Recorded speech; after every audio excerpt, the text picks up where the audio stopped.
All right, we did a kind of a fun little quick tattoo just to show you how to use aqua color on the body, do a little body painting, and then add some glitter on top of it. But now we're actually going to work right onto Amalia's real tattoos. I'm going to use a little bit of this shimmer powder by Ben Nye and just go in and kind of punch up the colors on her tattoo here.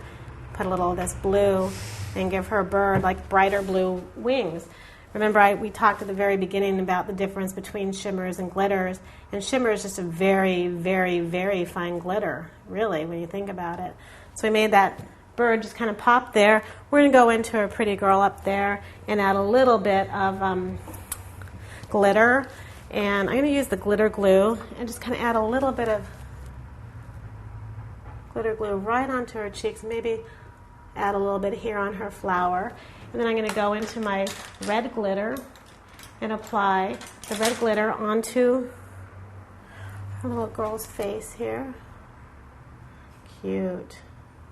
And now onto the flower.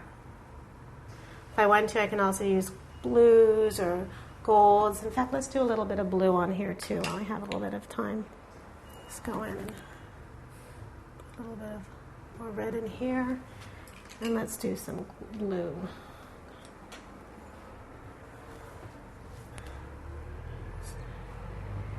Right there. Maybe a little bit more on the bird down here. That's great. Now we've dressed up her tattoos for the night.